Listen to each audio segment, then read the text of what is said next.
मन की किताब 63वें जन्म उत्सव पर विशेष एक पत्र पत्नी के नाम। आज आपके 63वें जन्म उत्सव की खुद को हार्दिक बधाई देते हुए, अपनी खुशनसीबी पर नाज करते हुए खुले दिल से आज प्रथम बार इस बात का इजहार कर रहा हूं कि मेरे जीवन में आपके आने का आभास मुझे मेरी उम्र के 60वें वर्ष में ही हो गया था। वो यूं के बात 26 जून 1961 की है, जब प्रथम कक्षा में पढ़ता हुआ मैं केवल 6 वर्ष का था। तब उस दिन मैं स्कूल जा रहा था, तो रास्ते में मुझे विचित्र सा आभास हुआ कि कहीं से एक नवजात बच्ची के रोने की सुरीली सी आवाज आ रही है। पर ताज्जुब कि वो आवाज कहीं बाहर से नहीं, मेरे अंदर में गूंज रही थी। आश्चर्य की बात ये थी कि आवाज तो रोने की थी, परंतु मेरे अंदर एक आनंद, एक खुशी की लहर का आभास दे रही थी। एक सुखद अनुभूति थी। मैं अत्यंत प्रसन्न अनुभव कर रहा था। अपनी तब की नादान 6 वर्ष की उम्र में मैं कुछ समझ नहीं पाया, और फिर अपनी मस्ती में सब कुछ भूल के स्कूल की ओर चल दिया। उस दिन के बाद अक्सर मुझे ख्वाब में एक आकृति दिखने लगी, जो क्रमशः मेरी उम्र के साथ साथ बड़ी होती हुई एक मासूम सी, प्यारी सी, सुंदर सी एक बालिका की आकृति थी। मेरे 6वीं कक्षा तक आते आते वो बालिका भी स्कूल यूनिफॉर्म में नजर आने लगी, और अब मेरी उस समय की 12 वर्ष की उम्र में वो बालिका मेरे ख्वाबों तक सीमित न रहकर जागती अवस्था में अक्सर मेरे ख्यालों में मंडराने लगी थी, और एक 6 वर्ष की बालिका का मुस्कुराता हुआ चेहरा मेरी आंखों में तैरने लगा था।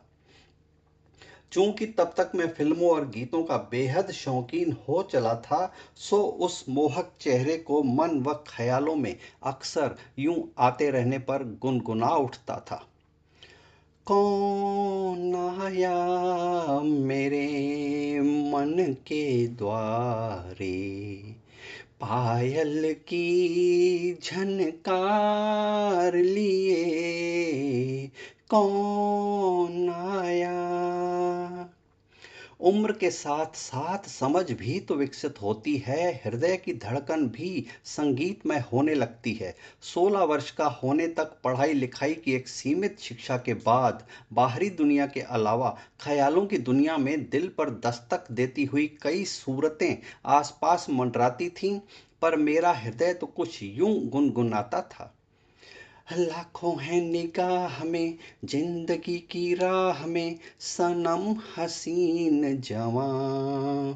होठों में गुलाब है, आंखों में शराब है, लेकिन वो बात कहाँ है, लेकिन वो बात कहाँ। हकीकत में किसी में वो बात कहाँ थी जो उस आकृति में थी, जो हृदय पर कब्जा कर चुकी थी, और बड़ी होते होते 10 वर्ष की निहायत सादगी और सरलता की प्रतिमूर्ति बनकर मेरे हृदय के मंदिर में विराजमान हो चुकी थी। पता नहीं एक संजोग सा बना, और जैसे वो आकृति मुझे चुंबक बनकर जबलपुर खींच ले गई। नियति के ही इरादे रहे होंगे, क्योंकि सहसा ही जबलपुर जाकर वो आकृति जो पहले कहीं दूर से झलकती थी, वो वहां कहीं आसपास है ऐसा आभास देने लगी। उस मासूम सी कली की पवित्र सी सुगंध मेरी सांसों में महकने लगी। बहुत नजदीक ही उसकी मौजूदगी एक सुकून का एहसास करा रही थी। पर कस्तूरी की तलाश में जबलपुर की गलियों में भटकते भटकते और दिलो दिमाग पर उसके सुरूर को महसूस करते करते 4 वर्ष और बीत गए। इस बीच आश्चर्यजनक रूप से वो पवित्र से हाव भाव वाला चेहरा एक स्पष्ट तस्वीर बनकर जैसे मेरे सामने ही खड़ी हो ऐसा आभास देने लगी, और हृदय गुनगुना उठता था। मैं सांस लेता हूँ, तेरी खुशबू आती है, एक महका महका सा पैगाम लाती है। मेरे दिल की धड़कन भी यही गीत गाती है। पल पल दिल के पास तुम रहती हो, जीवन मीठी प्यास ये कहती हो, पल पल दिल के पास तुम रहती हो। मोहक चेहरा, जीवंत मुस्कान, लज्जाजनक हाव भाव के साथ तिरछी नजरों से निहारती, जैसे मुझसे बातें करने लगी थी। अब तो समझ जाओ, बहुत नज़दीक तो पहुंच चुके हो। अब ढूंढ भी लो और मुझे सजीव पाने का प्रयत्न करो, क्योंकि हथेली पर आपका नाम लेकर जन्म लिया है। कितनी भी दूसरी हूर परियां देख लो, पर आपके नसीब की तो मैं ही हूँ। तो अब देर क्यों?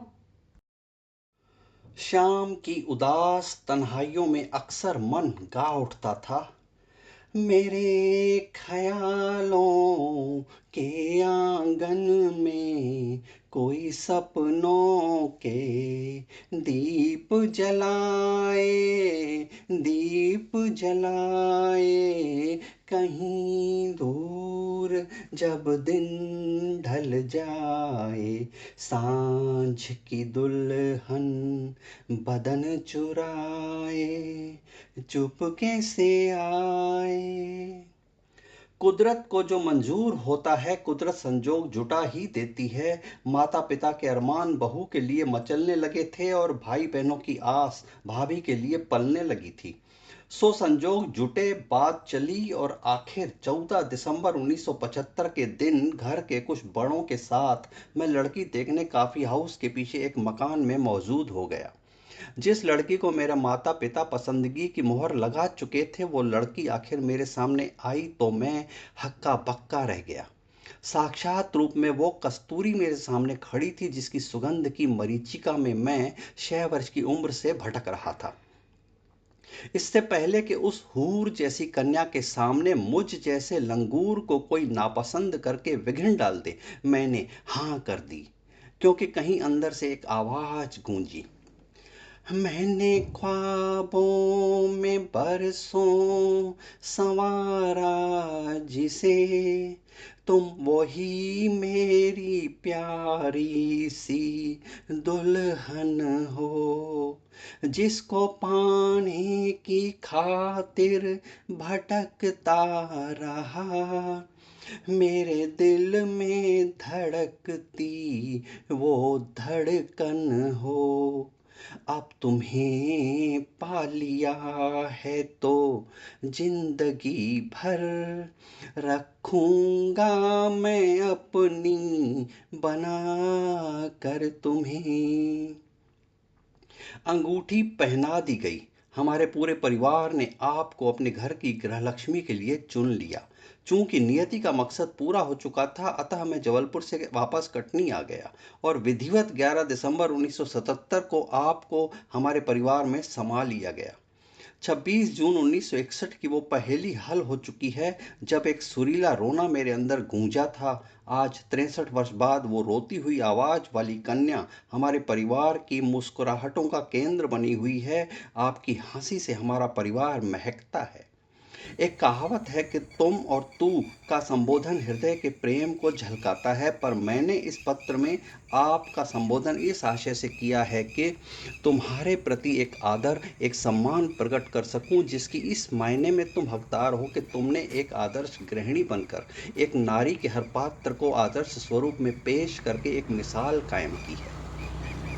अपनी सास के मार्गदर्शन में एक आदर्श बहू बनकर आज एक आदर्श सास की भूमिका को अदा करते हुए अपनी बहुओं को आदर्श स्वरूप में ढाल रही हो। अपनी खुशनसीबी पर नाच करते हुए 63 तालियों की गूंज में आज के दिन को एक उत्सव के रूप में मनाते हुए अंत में यही कह रहा हूँ, तुम यूं ही हम कदम बन के चलती रहो, मैं जमी पर सितारे बिछाता रहूं।